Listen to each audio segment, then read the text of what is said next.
Hi, my name's Paul Grogan and welcome to the Games of the Month video log for October 2024.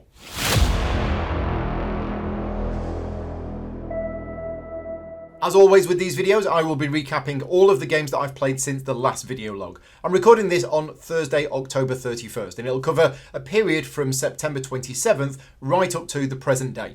And I will also be talking a little bit about my trip to Essen, which was at the start of this month. Before I continue, I just wanted to say a big thank you to all of my Patreon supporters. Your support makes these videos possible. I don't make any money out of these videos and all of the advertising revenue goes to charity. So yeah, a huge thank you to all of my Patreon supporters. And if you like the content that I create and you want to support me directly, you can do so at patreon.com/gaming rules. So the first game that I'm going to talk about is Shackleton Base. I got 2 games of this in on the 27th of September. One of those was live streamed to Patreon supporters in the afternoon because we were learning how to play the game. I wasn't learning how to play the game, I was teaching the other players. And then in the evening, that was a sponsored tutorial and playthrough. That is on the channel now if you want to check that out. Because it was a sponsored playthrough, you won't find any opinions in that video itself, but I will talk about my thoughts on the game now, bearing in mind it was a sponsored video that I did. So I very much enjoy Shackleton Base. I've played it, I think, 3 or 4 times. I've only ever played it at 3 and 4 players.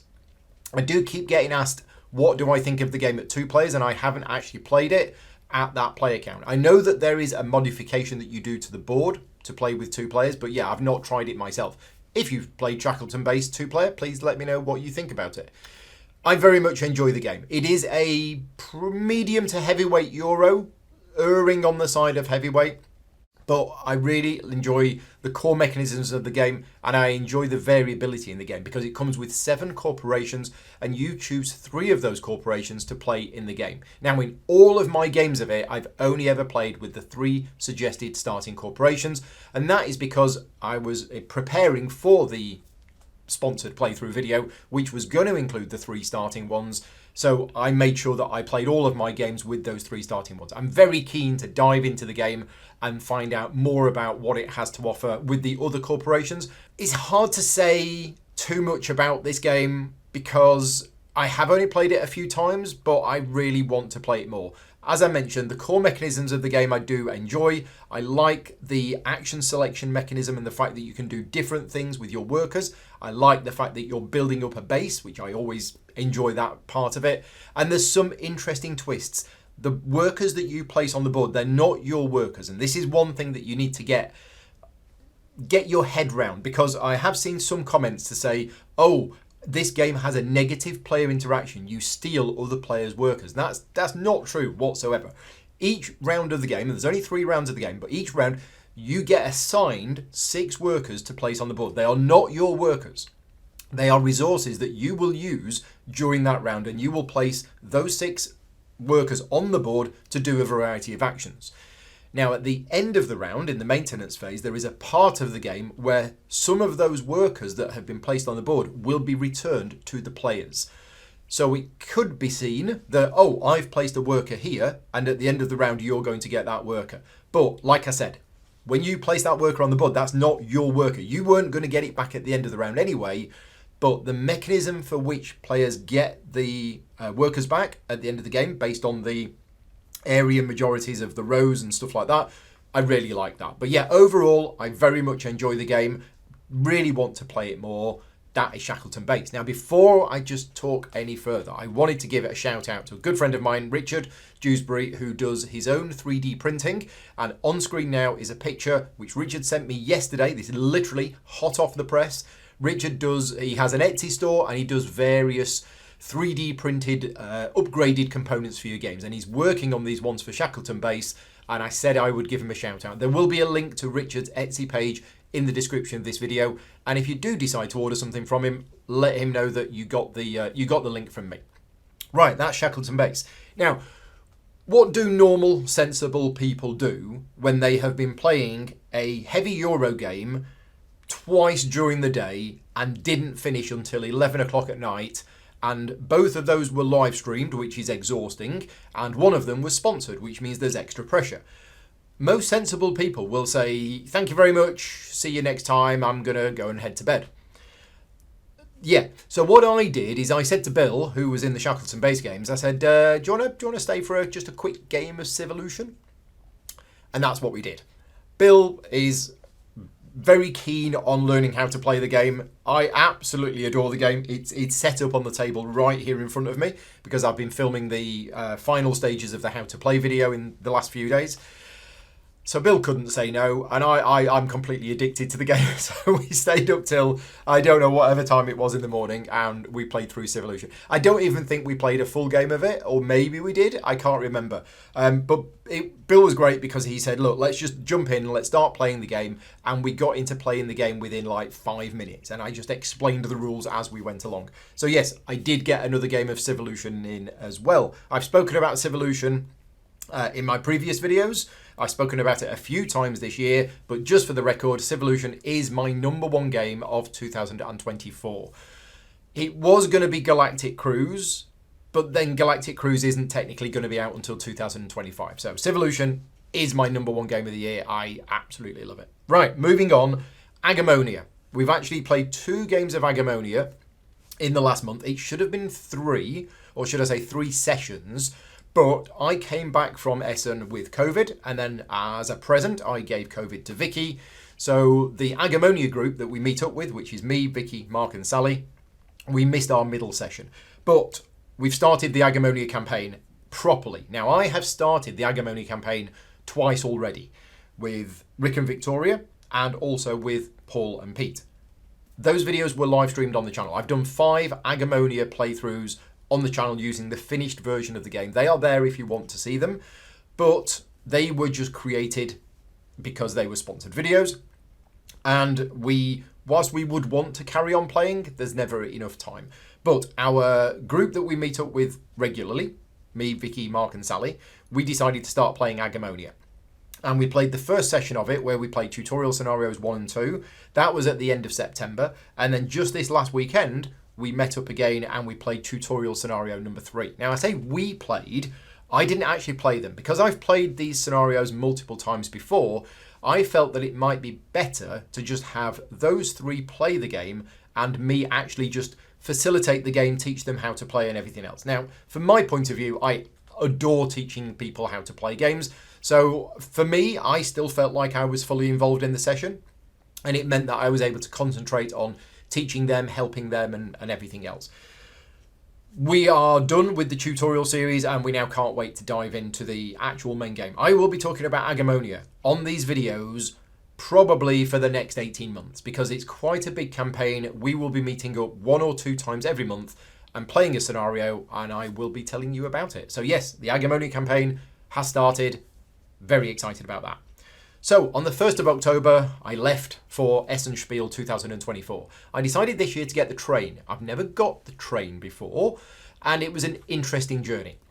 So, me and Davey, we left from Tiverton Parkway. We got a train to London. We then got the underground through London to St Pancras. We then got on the Eurostar from St Pancras to Brussels, and then it was various Deutschbahn trains to get us from Brussels to Essen.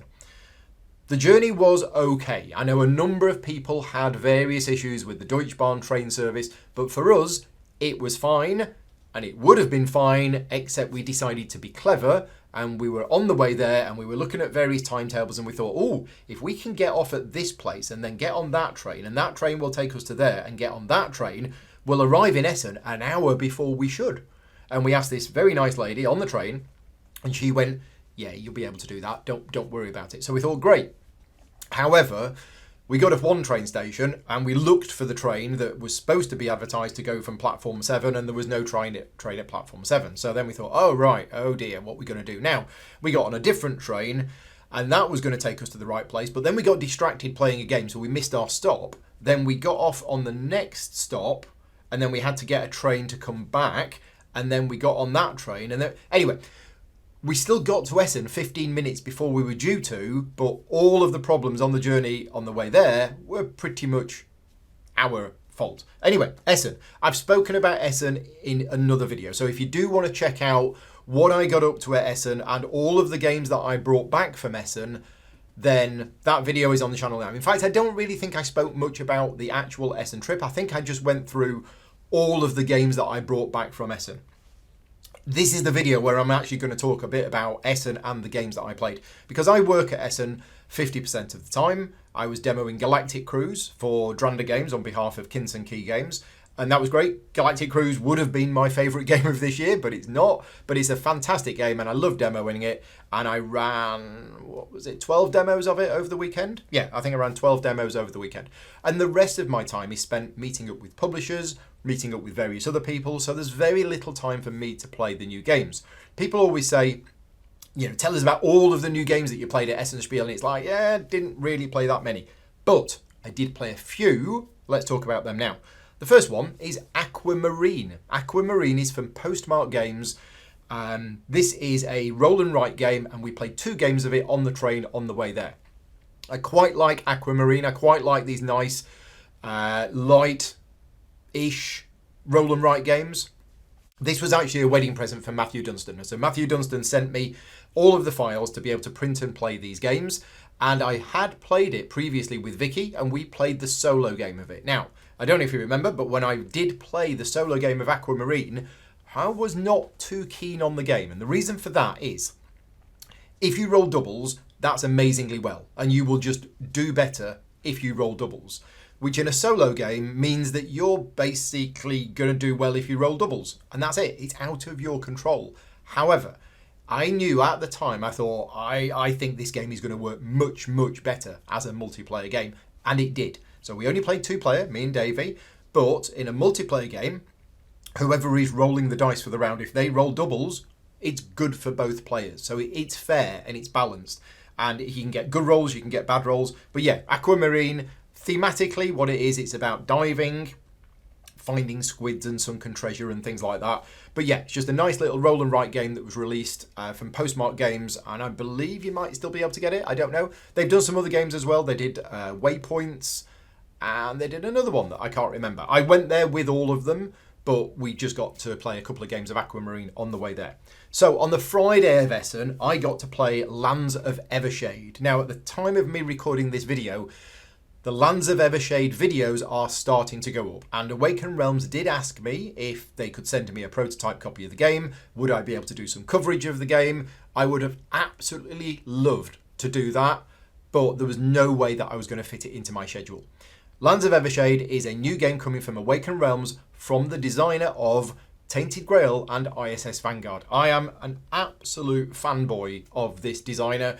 Tainted Grail, the setting, the narrative, everything about it, and ISS Vanguard have been my 2 favourite narrative-driven campaign games that I have ever played. And I just love them so much. And Lands of Evershade is his next creation. And I got the opportunity, bearing in mind I have worked professionally with this guy for like 3 or 4 years and never actually met him. So I got to meet him, which was an honour, and he got to show us Lands of Evershade. Now, it was excellent. And that's all I can say. It was about a month ago since this happened, so I can't quite remember everything. And I was barely awake in the day because I was so tired from travelling and everything else that was going on. I got to play in a game with Luke Hector. The 2 of us played it. And it is a fantasy, narrative-driven, tactical combat style game. It's very different from his others. If you're expecting another Tainted Grail and another ISS Vanguard, it's not that. But it is something new. It is something different. I liked the mechanisms. I liked the way that it worked. And all I will say is if you're interested in Lands of Evershade, go and check out some of the other videos that will be appearing on the internet at this time, because they will be doing a Kickstarter campaign, not Kickstarter, GameFound. They'll be doing a GameFound campaign for it, and all of those videos are starting to go up. So yes, very happy about that. Lands of Evershade, got to meet the designer. Excellent. So on the Saturday, I didn't actually play anything myself, but I did get to run a demo of Civolution for Ian O'Toole, David Turksey, and Avi, one of my patron supporters who entered a contest to play the game. It went really well. Stefan Feld turned up. I've taught David how to play games before, but I don't think I've ever taught Ian O'Toole how to play a game. And yeah, it went really well. We only had a 3-hour slot, and we were planning on just doing a rolling teach, so to get them started as soon as possible. And then we'd probably manage to play at least 2 eras, possibly 3. We finished the full game. So in a 3-hour window, we played a full 3-player game of it. I wasn't playing myself, I was just doing the teach. But yeah, we got everything done. All 3 players picked the game up really easily. It was an absolute dream. and it just went really well. I was very, very happy to have done that. Sunday night, because we stay over and don't come back until the Monday, we played a little game called Caracas. Now, I talked about this in my games that I brought back from Essen. And there's a little bit of an interesting story behind this. The publisher of this game, Quali, has been going to Essen for a very, very long time. And back in the day, before gaming rules was even a thing, and I was an Essen attendee, Quali were one of those publishers that were there, that I remember being there, and we bought a couple of games from them, and we've played a couple of games from them, and it's really nice to see that with the board game hobby and the board game industry exploding like it has in the last 20 years, and you've got all of these big publishers there with huge booths that didn't even exist, 10, 15 years ago, to see that Quali is still there with a little small booth back in one of the halls, still producing games, and it's nice that we still have that. Now, they contacted me about this game before Essen, like I think 3 or 4 days before or something like that, and they said, Paul, we'd like you to have a copy of our new game. You might think that that happens to me a lot, but let me tell you, that is the only email that I had from a publisher offering me a copy of their game. Every single other game that I picked up at Essen, I had to ask for. Now, saying that, I have very good working relationships with a number of publishers, so it's kind of a given that I'm going to get a copy of their new game anyway. But for all of those publishers who I don't have a professional relationship with, nobody reaches out to me. I'm the one that reaches out to them, and I'm fine with that. It was only when I got this email that I was like, oh, wait a minute. This is literally the only email I've had from somebody saying, we've got a new game coming out and we'd like you to have a copy of it. So I went back to them and I said, thank you very much for the offer. However, I don't feel comfortable in accepting new games unless I'm going to be able to provide some coverage of the game on my channel. And at the moment, I am at saturation point. I'm already coming back with way more games than I'd planned to, and I'm not going to be able to cover all of them. So I don't want to just take your game as a free game if I'm not going to be able to cover it. However, I'm running my own convention in November, and if you did want to give me a copy of your game, I will put it into the library at the convention. But I can't guarantee that I'm even going to talk about it on the channel. And they said, yep, that's absolutely fine, no problem. So I went along and I picked up the copy of this game. Then that was, I think that was on the Saturday or the Sunday. But either way, on the Sunday night, I was sat in the hotel and I was talking about this game, and somebody went, oh yeah, we played that earlier on. It's great. And then somebody else came over and said, oh yeah, I've heard loads of things about this game as well. And I'm like, how has anybody heard about this game? It's a really small booth tucked in the back corner of one of the halls. But of course, my perception of Essen is different because I'm working at the booth most of the time. I don't have the opportunity to really wander around the halls like I used to. Anyway, we played this game on the Sunday night. It is very good. It is so simple in the rules of the game. I could literally teach you the rules of the game in a minute, but it's the scoring which is quite tricky, and I don't want to use the word complex in a bad way. There's lots of different types of animals and lots of different features that all score in different ways, and every time one comes out, you have to look in the book to see how it's going to score. But the core mechanism of the game is genius, and it's very clever. Now, graphically, I think this game is a little bit dated, but the gameplay was very good. And we played this on the Sunday night, and 15 minutes of the game, I wanted to get a gun and point it to my head in a good way. Because I thought, I've had 4 days at Essen. I am utterly exhausted. I have a migraine coming on. Let's just play a nice, easy, short 30-minute game, and then I'll go to bed.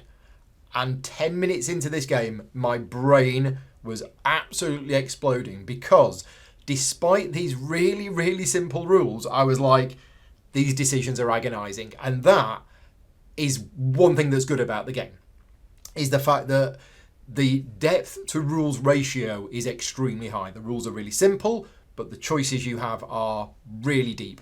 So I want to cover this on the channel at some point. I do want to do a playthrough of it because, yeah, it was really interesting. So that is Caracas. Only played it the once, very much enjoyed it. I will be recommending it to people to play at Gridcon because, yeah, you can pick up and start playing this game within 5 minutes, and it probably only takes about 45 minutes to play. Right, moving on. We have the way home from Essen. So we stayed until the Monday, and then we had a journey home. The journey home wasn't the smoothest journey home, and that this time wasn't our fault. One of the trains got cancelled. We had to get on another train, etc., etc., etc. And at that point, I properly came down with a migraine. So my journey home was pretty bad. It was like a 12 or 14 hour journey home. I had a migraine for most of it, which was not shifting. I was barely conscious. I was lugging around 2 stupidly heavy suitcases that were probably about 30 kilograms each. And yeah, it was just, it was not a pleasant journey home, and I really, really struggled. I think one of the reasons why that I was just, my body had given up on that day is that the day after that, I pretty much came down with COVID. So that was probably the initial signs of it, and maybe that was my body trying to fight it off, or it was just the utter exhaustion from the previous 6 days. But either way, I did manage a few games on the way home. And you might think, well, how, if I was feeling that ill, how did I manage a few games on the way home? It was because I was feeling so ill and so awful that I wanted to try and do something to help pass the time and to, engage my brain a little bit to distract me from how bad I was feeling. So I did actually play a few games on the way home. The first one was AI 100% Human. Now, bearing in mind, my opinions of these games might be tainted about the fact that I was trying not to, trying not to be sick because I had this pounding migraine.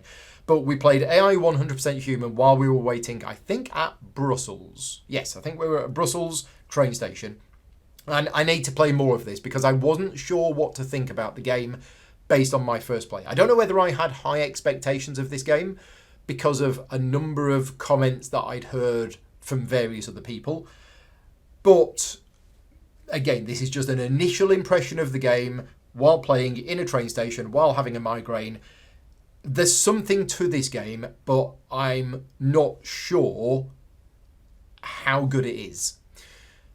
It looked to be a fairly abstract game. So the whole AI 100% Human, I don't think the theme is at all relevant. I think it is an abstract game about playing cards in a tableau. And again, like Caracas, this one seems to have very, very simple rules, but then the complexity comes because of the abilities of the cards and where you place them. And that's where the cleverness comes into the game design, is that you are trying to place certain cards of certain numbers in certain colours in certain places in order to trigger bonuses. The one bit of the game that I do remember that I thought was amazing was the fact that you have a hand of cards and it's divided into 2 halves. And what you do is you have the left side of your hand of cards. They are your cards, and the right hand side of cards are what gets drafted. So what you have is you have this hand of cards and you have a divider card, and everything to the left of that is, I think it's in your reserve or something like that, and everything to the right of that is in your hand. So what you do is, it is a drafting game. You will get these cards from the player to your right. You will add them to the right hand side of your divider. You will choose one of those cards and you will move it to the left hand side of the divider. In other words, saying that's the card that I want. And then you will pass on the rest of the cards to the next player. And then out of the cards from the left-hand side of your divider, in other words, your cards, you will choose one of them and you will play it. So if you know Seven Wonders, it's like Seven Wonders, but the card that you draft, you do not have to play that card. The card that you draft goes into your hand, and then you can choose one card from your hand to play. And what that does is it gives you so many more choices about, well, I want that card, but I don't want to play it right now. I'm going to need to play that card later, but that's a purple 5. I know that I need a purple 5. I'm going to put that in my hand, but right now I'm going to play this yellow 2 with this ability. I thought that was, again, genius, very simple idea, but really, really clever. So that's AI 100% Human. I've not played a full game of it yet. I want to. We will see how that goes. If you've played it, let me know what you think. The next game I tried is the last game that I picked up at Essen Spiele, which was Backstories Alone Under the Ice. So I have a contact at Lucky Duck Games, and this was the end of the show. We were all saying our goodbyes, and he basically said, I'd like you to have a copy of this. I think you'll like it. It's a little box game, and this is a choose your own adventure style game, but it is a solo game, and it doesn't shy away from the fact that you are playing one character in this game, and it basically says if you're playing this game with more than one player, take it in turns to make the decision of what the main character does. Now, for me, that's absolutely perfect. For some people, they might not like that. But for me and Vicky, who are going to play this game together, absolutely fine. I have no problem with that whatsoever, because we play solo games together as a couple anyway, so it's absolutely fine. Now, one thing that I liked about this game, there was two things that I liked about this game. We played it for about 30-45 minutes. I liked the story. One of the things that I like about it is that it advertises it as this has multiple endings. In other words, this isn't your normal choose your own adventure where you're trying to find the one true path to get to the end and then you win the game. And if you veer off the path, you'll lose. It's like, no. This game, supposedly, and we didn't play it all the way to the end, has multiple endings, and you can play it and you can experience the story, and it can go a variety of different ways. So there's that. The second thing that I liked about it is the way that it actually did stuff. So if I've got a photo, I'll put it on screen now. I think I took a photo of the game, but essentially you have these cards with cutouts, and the card might say something like, talk to them about my brother, and there will be literally a cutout in that card. And what you do is that the other cards in the game, the cards that you interact with, you slide this card with the cutout section underneath it and then flip it over. So if you imagine the backs of all of these cards that you can interact with, there's stuff all over them, but then depending on which of these cutout cards you put, shows you which bit of information is on there. So I thought that was quite nice, a good way of doing that kind of thing. So that was Backstories Alone Under the Ice. I don't know if there's any other scenarios. I did have a quick look on Board Game Geek, and I think that's the only one, but hopefully if it's successful, they'll do some more in the series. The final game that I played on the way home was Monumental Duel, published by Funforge, designed by Matthew Dunstan, and I didn't even know this game was coming out. So I have a copy of the original Monumental. I remember playing it once, and it's been on the shelf for the last few years I enjoyed this and I really need to get back to this because I think this is a good game. But I had no idea that they were doing a two-player version of the game. And not only have they done a two-player version of the game, they've done 3 two-player versions of the game. So the game is Monumental Duel, but there are 3 boxes, and in each box there are 3 different factions that you can play. It is only a 2-player game, but that means that if you just buy one of the boxes, you've actually got 3 different factions that you can play, and you can combine these boxes. And I really enjoyed it. This was the last train on the way home from London to Taunton, and Davey taught me how to play, and we played it. It was a bit of a struggle playing this on a train, on a small table because of the amount of cards, but I really, really enjoyed it. Now, at this point, my migraine was still there, but it didn't impact my enjoyment on the game. I enjoyed it so much, the very next day, I contacted Matthew Dunstan and said to Matthew, on the way home, Matthew, I played Monumental Duel. It was amazing, and I loved it. Do you have a contact at Funforge? And he said yes, and he gave me a contact at Funforge. I contacted Funforge, I said hello, and I said, could I have a copy of each of these games? And can you also send me another one for the Gridcon raffle? And then by the end of that week, they had arrived. So thank you very much to Funforge. I now have a copy of all 3 boxes of Monumental Duel, and there is an extra copy in the raffle. Yeah, I really enjoyed it. It's a Civilization-themed game with a clever action selection mechanism where you have a display of cards, a 3x3 display of cards. Again, if I can find a photo, I'll put one on screen now. But you choose a particular column and row to activate, and then you generate resources, and you do all of the stuff that you normally do in Civilization-style games. There's technologies to develop and things like that. But yeah, I really enjoyed the game, and I've only played it once, so I've only played with one of the factions. So that was the Essen trip, and that was the journey home. Then on the Friday, so this is the Friday after Essen, I'd had COVID all week, Sam and Simon came round, Simon from Dranda Games and Sam, his partner, and we did a live playthrough of Mutagen. And you might think, well, why did I have people over if I was potentially still contagious? Because I'd had COVID. I came down with COVID on the Tuesday, and I was just about recovering on the Friday. Well, Sam and Simon had COVID. Sam had it while Simon was away in Essen, and then Simon had to go home early from Essen with COVID. So I made it clear to them that I've had COVID all of this week. I'm starting to feel better now. Do you still want to come over? And they said, yes, we're happy to take the risk because they just had it. They didn't think they were going to get it again. So we did. We did a live tutorial and playthrough of Mutagen. This was a sponsored video, so I'm not going to give you my full and open, honest thoughts on the game, other than I enjoyed it. Simon was the one that did the teach of that. It's on the channel now if you want to check it out. I have a good relationship with Dranda Games. I've had a good relationship with Dranda Games for a number of years now, and I've done videos for most of their other games. This is a worker placement game, but it is a worker placement game where you can improve your workers by mutating them. And that's the twist of this game that I really liked. You don't just get your workers and put them on the board. And there's different types of workers, and the workers do different things depending on where you place them on the board. But if they're mutated, they get an extra ability. And then if other players go to the same place that you go, then that will trigger that ability as well. So I'm not going to talk too much about my personal opinions on the game, but at heart, this is a standard Euro game. You place workers on the board. Some of those spaces will generate you a special type of resource, and then other spaces will allow you to spend that resource in order to do other stuff. I can absolutely see why some people look at the game and say, there isn't really anything new with this game, but the twist is the mutations. Other than that, yes, I will agree. It is your standard Euro type game, but I think the presentation of the game is good, and I did enjoy the one game that I played of it. So that is Mutagen, and if you are coming to Gridcon, there will be a copy of the Mutagen prototype if you wanted to borrow it to try it out and see for yourself.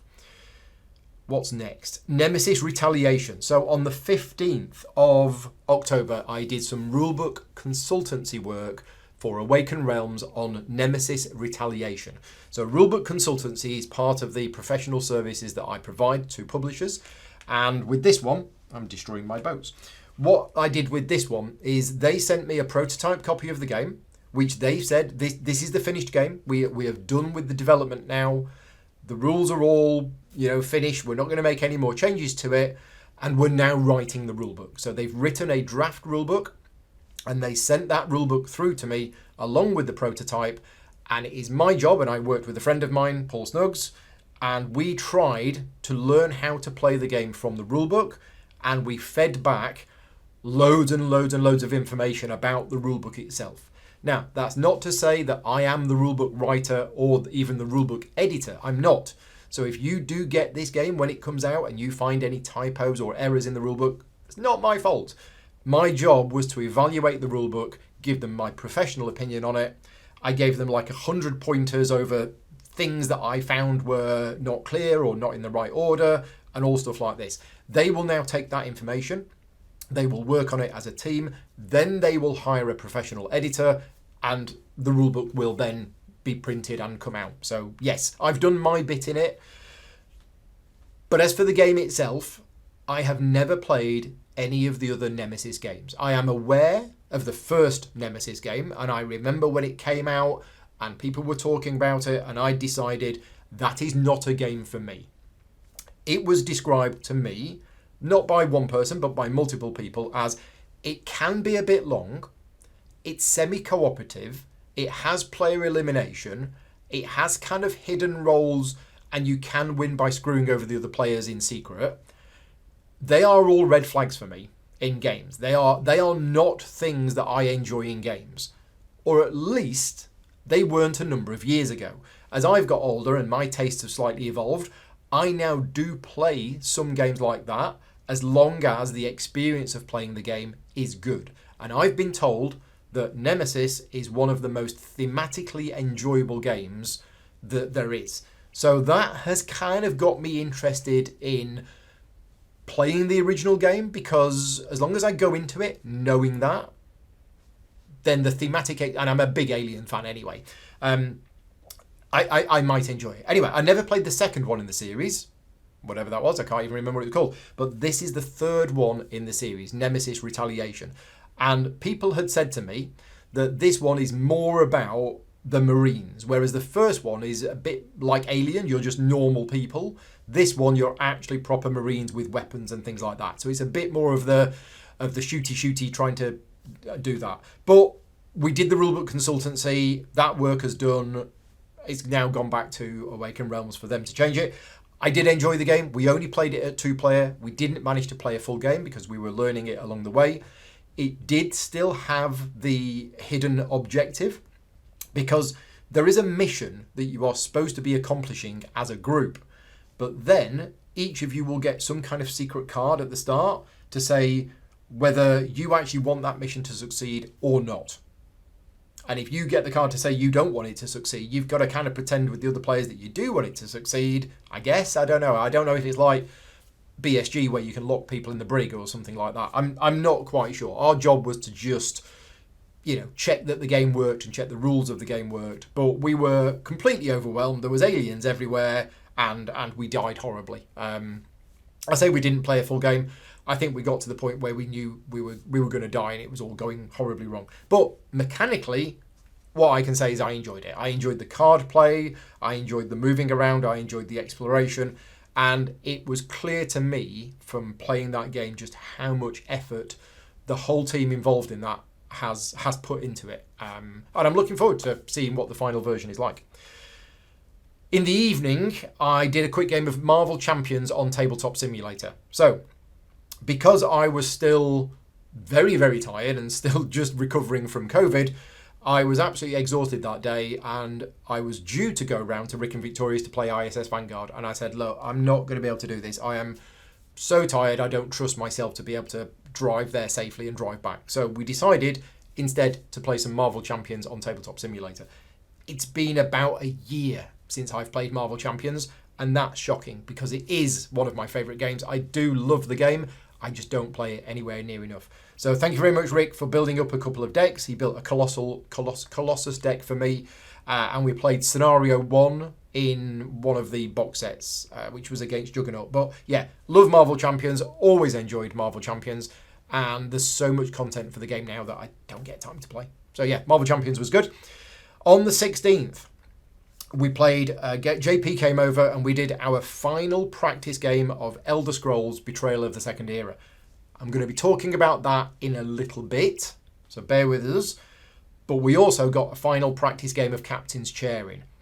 Now, Captain's Chair is not a game that I'm going to be talking about later in this video log, because tomorrow is Captain's Chair Day.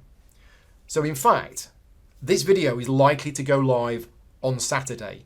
The Captain's Chair videos will have already happened, and you might be thinking, well, why is Paul not talking about them? It's because I'm recording this on the Thursday. This video will go live on the Saturday, but tomorrow, JP's coming over. We've got 3 games of Captain's Chair planned, and that game that we played on the 16th was our final practice preparation game before the live streams tomorrow.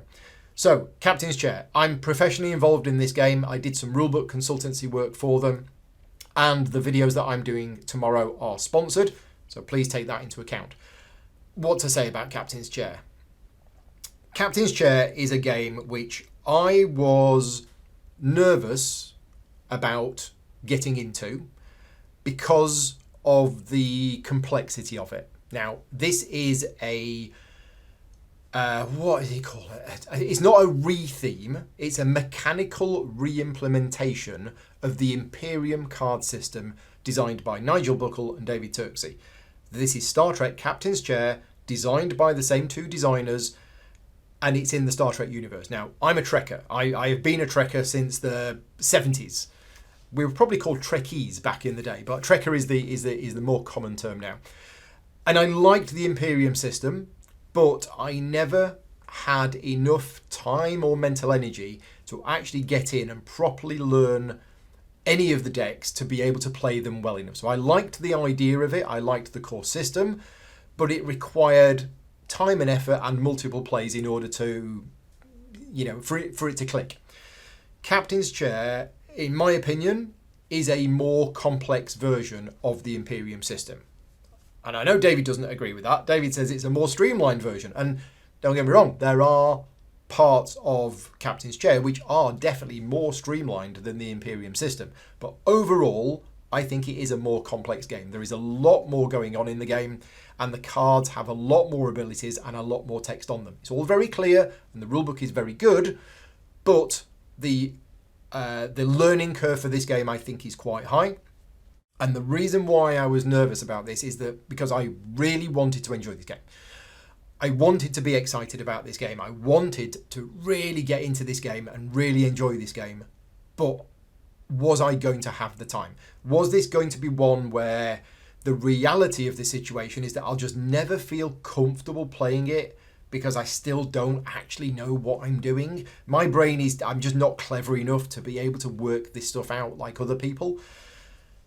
But that said, after playing a number of practice games, I now feel comfortable with the game. Now, bearing in mind, I'm only playing one deck. I've only ever played the Picard deck. There are 6 decks included in the game.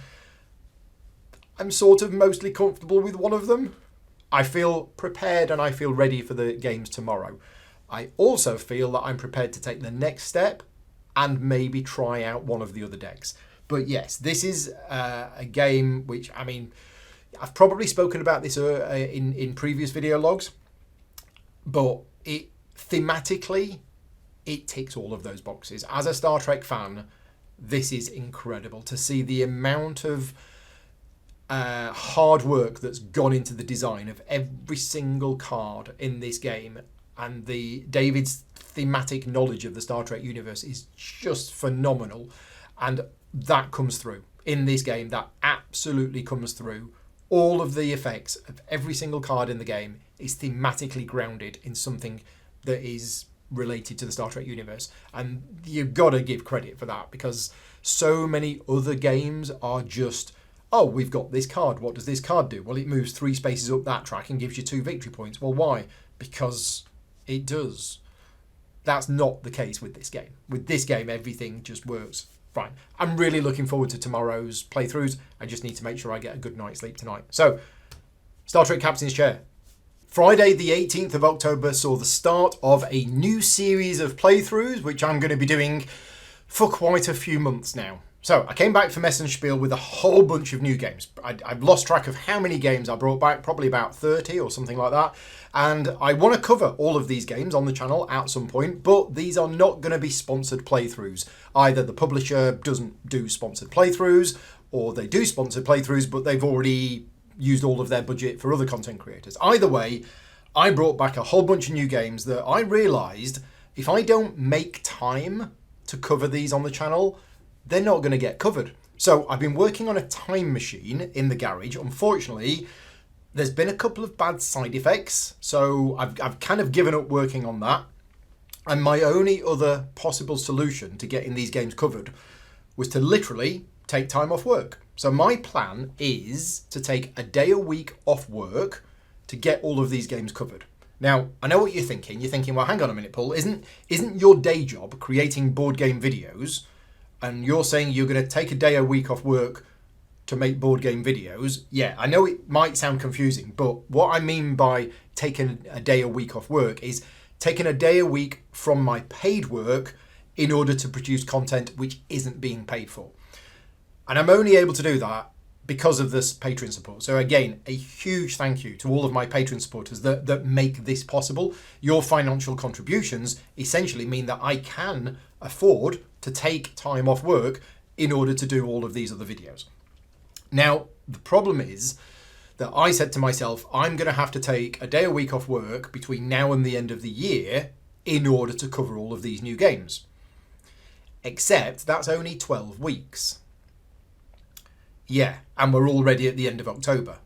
So basically, I'm going to be doing this probably into January, February, and maybe March. So for the next 5 months-ish, I'm still planning on taking roughly on average a day a week off work in order to create playthrough videos for a lot of these new games that I brought back.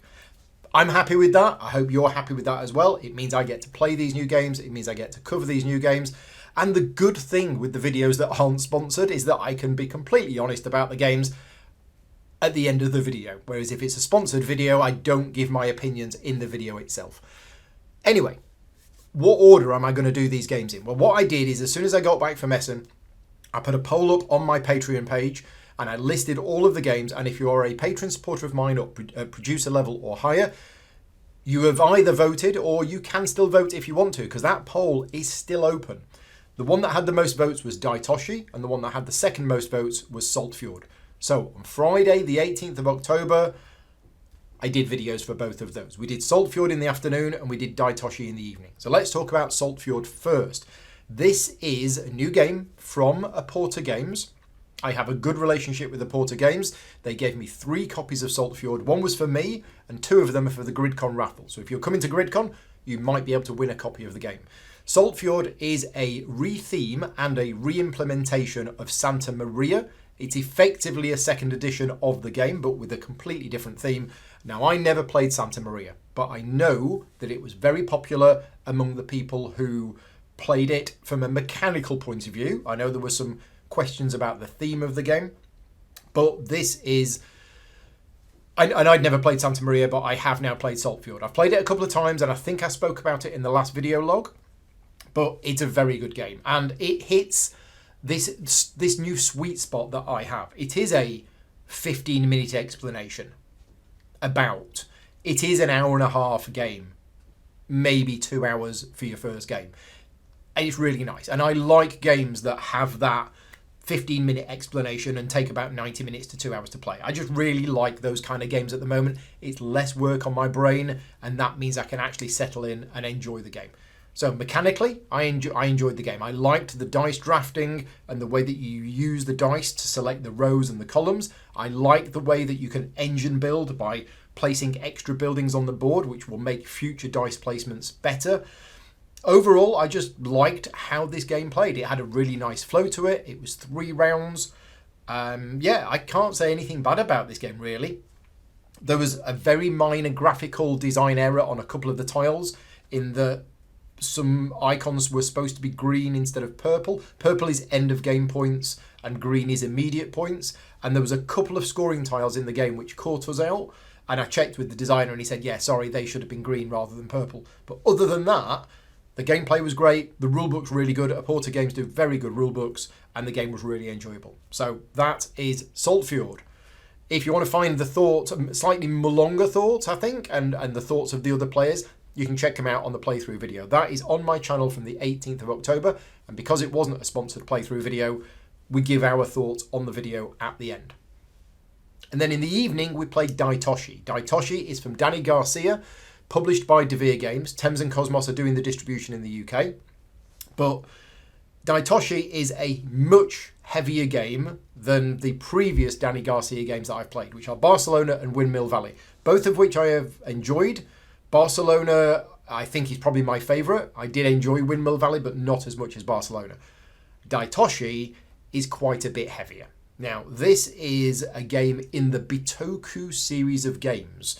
So Devere has done something really interesting. They have a whole bunch of games which are actually set in the same universe. And Daitoshi is set in the same universe as Bitoku, but I believe centuries later or something like that. So the yokai are still there.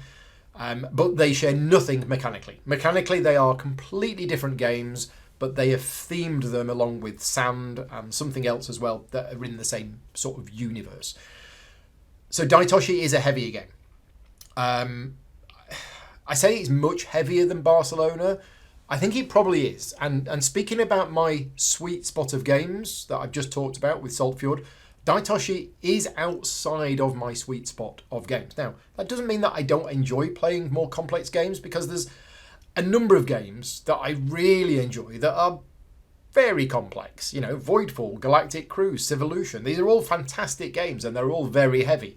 Daitoshi is not up there with the complexity of those, but it definitely is, for me, a heavy game. And that means there's going to be more time to learn it, more effort put in to learn it, and it just means you're going to be able to play the game with the people who you could play Saltfjord with, you might not be able to play Daitoshi with, is what I'm saying. But I enjoyed the game. It's not that I didn't enjoy it. It was quite a lot for a Friday night, and I definitely want to play it again. And I think, unlike Saltfjord, where by halfway through the game I was like, okay, I get it now. I can now enjoy the game. With Daitoshi, I didn't get to that point. Well, I probably did at the end of the game. At the end of the game, I was like, right, I want to play this again. Because I have enjoyed it, but I didn't feel comfortable because I didn't actually fully I understand what I was doing. Whereas Rob, if you watch that playthrough video, Rob, this clicked straight away, and he just put the rest of us to shame by absolutely, I think he lapped one of us in terms of points. Yeah, Rob really enjoyed the game, and it absolutely just clicked for him. That is on the channel now. If you want to see a playthrough video of Daitoshi, it is on the channel now, and we do give our thoughts at the end of the video. My favourite part of the game is the thematic integration with when you exploit the land and you anger the yokai. If you anger them too much, they come to your factory and they start wrecking it. And what that means mechanically is you have this factory where you're going to be putting inventions and you're going to be running these things to generate points and various other resources. But if you anger the yokai too much, they will wreck part of it, which doesn't mean that it's switched off completely. It just means it's going to be less efficient or more expensive to use. And that's the part mechanically that I love the most about the game, because it would be easy for a designer to say, oh, well, if you do this bad thing, then you're going to suffer a penalty. You get like -5 points, right? That's easy games design. Or they could say, oh, if you do this thing and you anger the yokai, then they completely disable this part of the game for you so that you can't do it, which means you're completely screwed and you absolutely have to fix it in order to have any chance of winning. Not with this game. With this game, when they damage a part of your factory, it just makes it weaker. So actually, instead of the game being black and white, do this and you'll be screwed, it's like, well, do this and you'll suffer this penalty. But this penalty isn't going to cripple you. Oh, right, okay. So it's another interesting decision in the game about how much you exploit the land and things like that. Couple of things about the game. The one part of the game, graphically, I found the whole district thing a little bit confusing in one of two ways. The first way is when you are resolving the parts of a district, you resolve them from right to left. That messes with my brain. So much of life is left to right. Left to right is the standard approach, but when you are resolving the districts, the things that you do are resolved from right to left. That just kept messing with my brain. But the other thing, graphically, and I might actually fix this myself, is that once you place the districts on the board, and I really like how you build the districts up in the centre of the board, but once you've got multiple districts on the board, it was a bit hard to tell the difference between the districts. So they're kind of artwork-wise, it blurred into one. It would have been nice, and this is what I could fix myself, if I'm feeling brave, is that the individual tiles could have had a black border on, so that once they've been placed on the board, you can actually see, you know, the borders between the different districts. I don't know, just a thought. Let me know what you think about Daitoshi if you've played it. 3 days later, on the 21st, another day of work. This was to play Beyond the Horizon. Beyond the Horizon is the spiritual successor to Beyond the Sun. Beyond the Sun is a game which lots of people for years have told me about. I've looked at it. I've thought, oh, that game looks like a kind of game that I would really enjoy. I've just not got round to playing it. But Beyond the Horizon, published by Cranio Creations, who I have a very good relationship with, I was like, yes, this is a kind of a real-worldy, medievally re-theme, whereas Beyond the Sun is a space science fiction kind of theme. But essentially, from what I understand, having not played Beyond the Sun, they're sort of very, very similar, but there are some key differences in the game. So it isn't just a re-theme, it is a re-theme, but with a number of changes as well.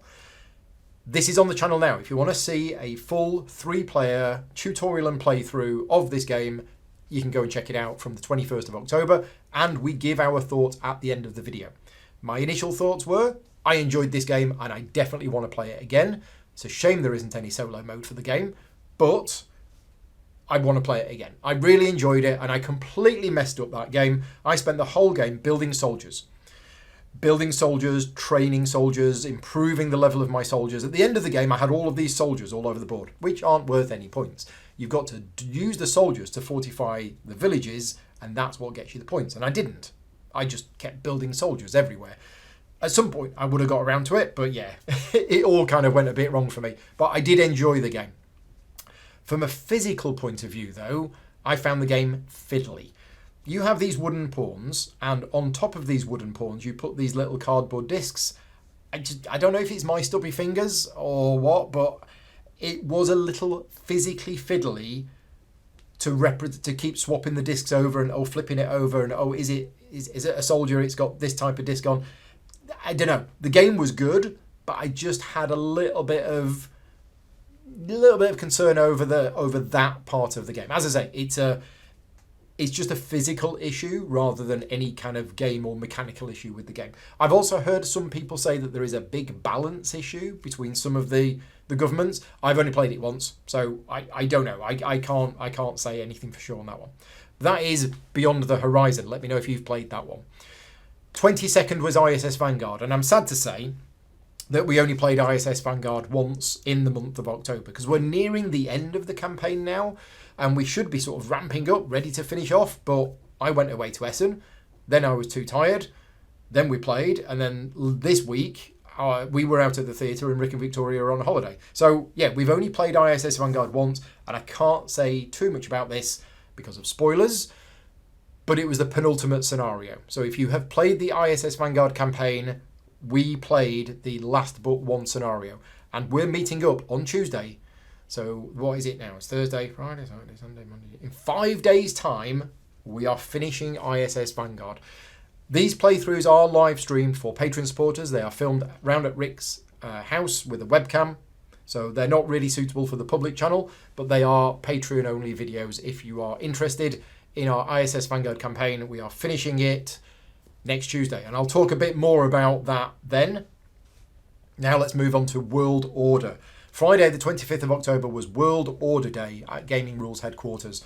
World Order is the next game from the designers that brought us Hegemony.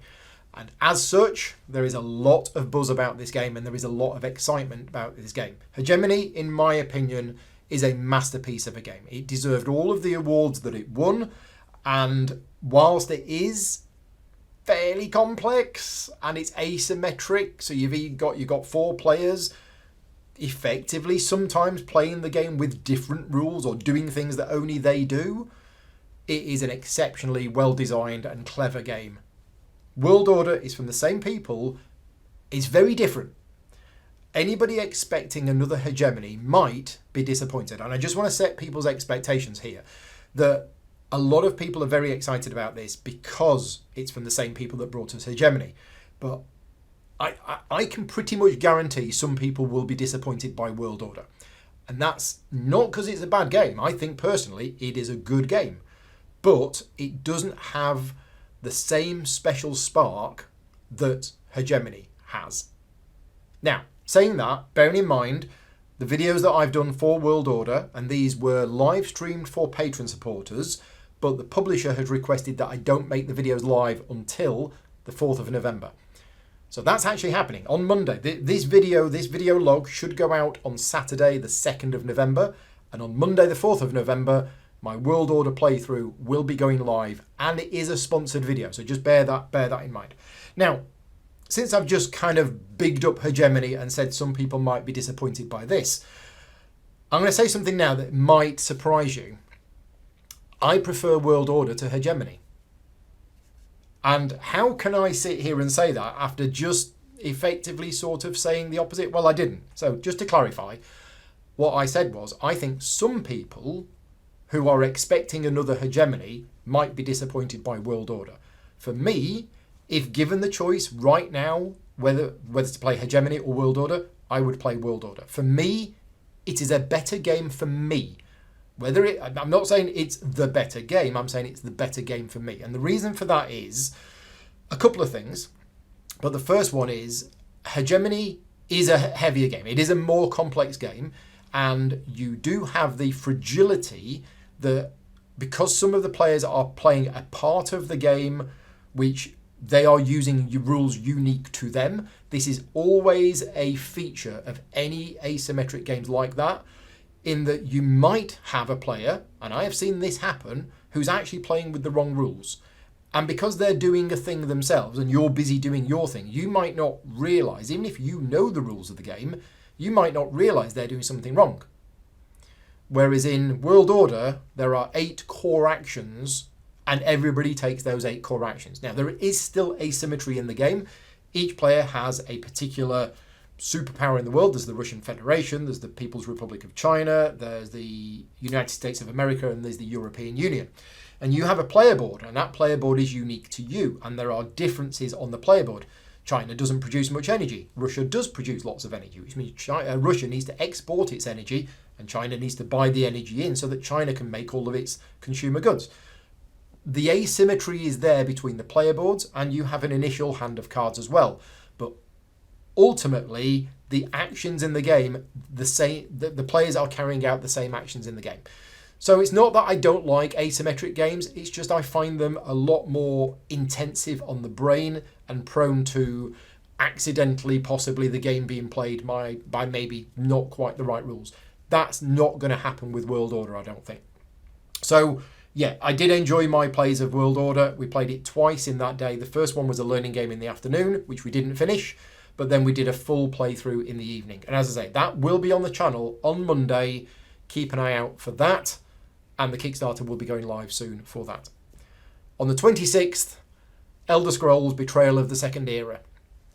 And it's going to be really difficult for me to turn the hype factor down on this one, because this game is just utterly fantastic and has blown me away. I kind of knew going into this that this game was going to be good and going to be special, but the more and more I've played it, and I've played this game now probably about 8 times, although they're not full games, sometimes I've just dabbled for 2 or 3 hours, it gets better every time. So again, bearing in mind, this was a sponsored playthrough video I did, and this is on the channel now. It is live if you want to go and watch it from October the 26th. It was a full 3-player session 1 playthrough of Elder Scrolls Betrayal of the Second Era from Chip Theory Games. But yeah, one thing that's been really difficult for me in the last week is to try to put aside the recency bias of this game and properly try and evaluate just how good this game is. You know, Mark Dainty has recently said this is his new #1 game of all time. And Mark's a smart guy. He knows his stuff. And I'm not going to say that this is my #1 favourite game of all time, but if I could pick one game right now to play, it would be that. Right now, if I had the time, I would play it. It's just so, so good. This is a spiritual successor to Too Many Bones. It isn't Too Many Bones 2nd Edition. Chip Theory Games are apparently working on Too Many Bones 2nd Edition, so it's not that, but it shares a lot of similarities between Too Many Bones and a bit of Hoplomachus and stuff like that. But I feel blessed right now, especially with all of the other new games that have come out. But after that playthrough, I just felt so happy that we have people in this world, other human beings, who spend their time creating these absolute masterpieces of games so that people like you and me can sit there and enjoy them. And that's not to say that every single game that comes out is a masterpiece, because it's not. There are a number of games that come out every year that are just bad games. And there are a number of games that come out every year that are good games, and there are a number of games that come out that are very good. And then you get games like Elder Scrolls, where you just look at the amount of time and effort that have gone into it. It is absolutely a Chip Theory Games game, and you can tell that just from the entire presentation, the look, the feel, everything else about it. But they've done something different with this game. They have been improving their rulebooks over the last few years, and the rulebook for this game is pages long. It's massive, absolutely massive, but it's very good, it's very detailed, it's very clear, and yeah, it's hard for me to say anything about this game before, without getting carried away and wanting to just sit and play the game right now, because it is so good. There is a playthrough on the channel. I wanted that playthrough video to be the current best video for people to watch to learn how to play the game and to see it being played. And I wanted to give a big shout out to all of the people who were watching us live that day and kept an eye on us for rules queries, because there were a couple of points in that game where we did get a slight rule wrong and people watching in the chat corrected us, which is fantastic, because I really wanted to make sure that we got the rules correct for that video. So that is Elder Scrolls Betrayal of the Second Era. We're done. Online plays. So online plays in the last month. I've not played that much, actually. There's not many online games that I've been playing in the last month. I have played 3 solo games of Ark Nova. For some reason, there was a discussion going on my Slack channel a couple of weeks ago, and I thought, Ark Nova, I've not played that for a while. Let's play the solo game of it. And over a week, I played 3 solo games of Ark Nova on Board Game Arena and lost terribly. Like, minus 26 points, minus some... with the old scoring mechanism, I basically didn't do very well. And that has meant... That has basically reminded me that, okay, I need to play this more, because I didn't used to be this bad at the game. The solo game is a different experience. It is an efficiency puzzle. You have a specific number of turns in which to achieve the end. And in one of those games, I was about to do a killer move, and then the game ended, and I'm like, oh, I miscounted. But yeah, Ark Nova, great game. I've just not played it for a while. I'm out of practice and clearly not very good at the game. I've also played a game of Ticket to Ride, which I've not played for probably about 20 years. But Brett has started another tournament, and we are currently running a Ticket to Ride tournament over on the Patreon supporters Slack channel. And round 2 just started. So yeah, I played round 1 and I did really well. Bearing in mind I've not played this game for 20 years, everything worked out. Thankfully, it was a 3-player game, and the other 2 players were building in a part of the map and getting in the way of each other. And I wasn't blocked at any point. So I was basically able to build the routes that I wanted to. I still had decisions to make in the game, and they were, important decisions. And we did get involved a little bit in one particular area of the board. I think I played quite well. But yeah, I won that game. And I also played a game of Draft and Write Records on Board Game Arena. And that is the first game that's gone well for me. I am terrible at this game, and I normally score like 70 or 80 points. And I played this game and everything just seemed to go well. I just got in the zone and I went, right, I'm going to properly try hard on this one. And I won with like 180 points or something like that. So yeah, not many online games this month, but they are the ones that I have played. Right, moving on. Other content that has been on the channel in the last month. Well, the first one is I did a Kickstarter preview video for Ultimate Voyage. Mark Monk from Ninja Geek Games, he did this for me, so that's on the channel now. It is a Kickstarter preview video. I don't do those videos myself, but I pay Mark to do those videos for the channel. That Kickstarter is live. It is running now. It looks like a really nice game. And I did speak to Mark off the record, and he said, yep, it's one of the better ones that he's covered for me. So yeah, that is Ultimate Voyage. If you're interested in that, go and check out Mark's preview video, which is on my channel. And finally, after 6 months of waiting, the Aeon Trespass Odyssey videos, the first one is live. The second one is going live in about an hour's time. So, by the time you're watching this video, the first 2 videos in the How to Play series for Aeon Trespass Odyssey will be live on the channel. I finished these videos back in March or April, but the publisher requested that we wait until backers have started getting their games.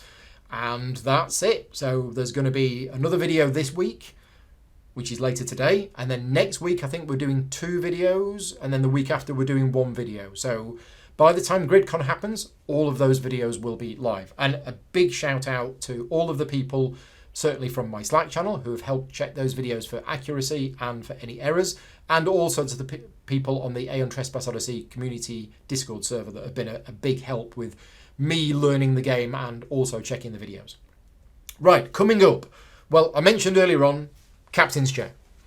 So, Captain's Chair is tomorrow, which by the time you watch this video, yesterday. I have 3 games of Captain's Chair planned for tomorrow. I have the solo training mode, which is cadet mode or something like that, which will be happening in the afternoon. Then I'm going to be doing the solo mode again, but this time versus the bot. And then in the evening, we're going to be doing the 2-player game. So there's 3 Captain's Chairs videos tomorrow covering all 3 different ways to play the game. So keep an eye out for that if you're interested. I say keep an eye out for that. It's already there. It'll be yesterday.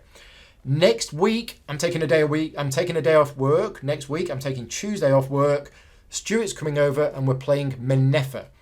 Menefa was the game which had more votes than Beyond the Horizon. So why didn't I do it last week? It's because I didn't have the game. I now have the game. This is from Ludonova and it is from the same designer as Bitoku. I've heard a lot of good things about this game, but apart from taking it out and punching it out, I've not read the rules yet. So I need to do that before Tuesday, but that will be happening Tuesday, Menefa. On Friday, I will be doing a live tutorial and playthrough of Revenant. Revenant is the new game coming from Mind Clash Games. This is the worker placement Euro style game that's set in the Voidfall universe. It's not a mini Voidfall. It's a completely different game, but it has a thematic connection to Voidfall, but that's it. It is a completely separate game. I'm very excited about this game. I haven't read the rules yet, but everybody who's played this game has told me how good it is, and I will be covering that on Friday, the 8th of November. So that is coming up on the channel. I will also, hopefully, the week before Gridcon, taking another day off work to do whatever has the next most number of votes, which the last time I looked was Anno 1800 with the expansion.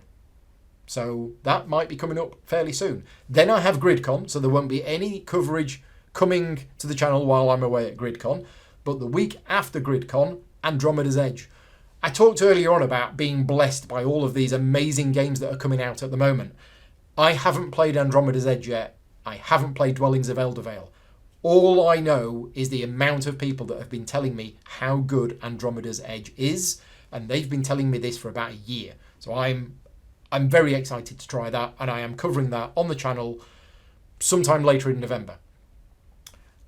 Just before the end of November, I will be doing Stalker from Awaken Realms. I will be doing a tutorial and playthrough of Stalker near the end of November.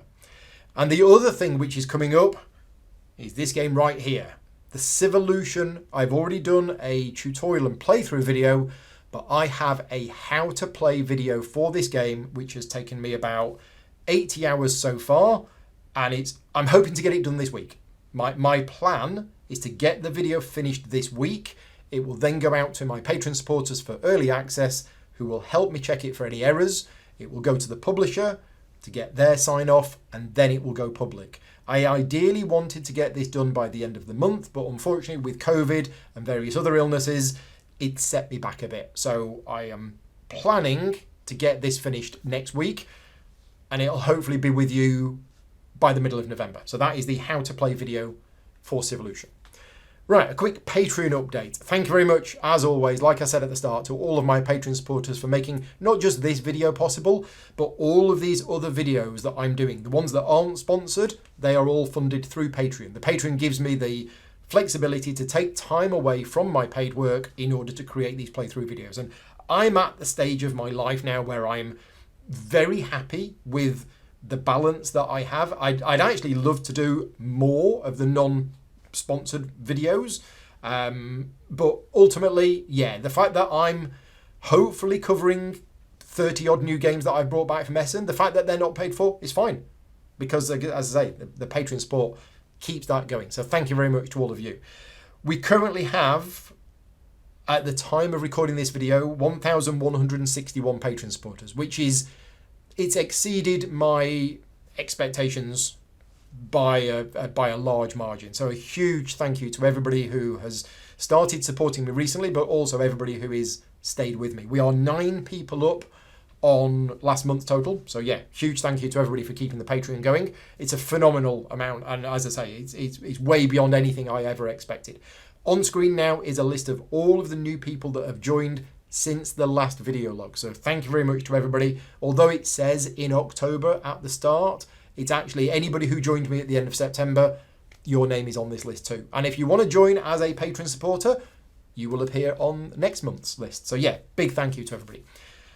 I also said in the last month's video log that I'm going to start giving you more details about where the charity money goes. So for those of you new to the channel who don't realise this, all of my advertising revenue, not just from this video, but from all of my other videos, every penny goes to charity. And every month I pick a charity where that money goes. It's usually between 400 and 600 pounds, depending on the number of views that I get. So if you watch any of my videos, thank you, because you are effectively donating to charity. This month we are donating the money to the Stroke Association.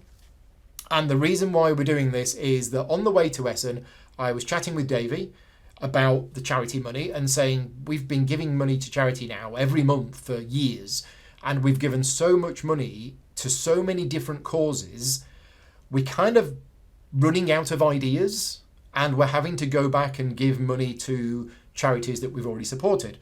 And he said, well, you know, have you donated anything to the stroke organisation? I said, I think we have in the past. And he said, well, I'd like you to do that one if you can. And I said, yeah, absolutely no problem. And the reason for this, it's a bit of a sad story, but Davey is part of the Whose Turn Is It Anyway podcast, which they're all pretty local to me. They just live about 20 minutes north. And one of their members had a stroke and died. And it was just, you know, it was a shock to everybody, as something like that always is, and it was obviously way too young. But yes, so that's where the money is going for this month, and yeah, we'll be making that donation. And if you are one of my patron supporters and you have a suggestion for a charity that you want us to donate to, just drop me a message. Just let us know, because as I say, we do want to give money to charities based on what people suggest and what ideas, because it's your money effectively. You're watching the videos, you're causing this to happen, and yeah, we'd like to give something back. That's everything. I've reached the end of my list. Is that all I want to talk about? Yeah. Right. Well, between this video and the next video log, Gridcon will have happened. If you are watching this video and you are coming to Gridcon, I hope you have a good time. If you don't know what Gridcon is, it is the convention that me and Vicky organise ourselves. And this year it is happening from November 15th to November 17th. We are sold out, so please don't just turn up. We sold out very quickly. We only have 300 places. We are organising. We've got a hot games library. We've got a play to win system. We've got various designers that are going to be there, that are going to be showcasing their new games and testing their prototypes. We're running a captain's chair tournament. Rick's running a big Marvel Champions event. There's going to be all sorts of things going on. And we are running a charity raffle. We have been given a tremendous amount of games from various publishers who have donated so much to this charity raffle. As of right now, the cash value of all of the games that are going to be in the charity raffle is over £5,500.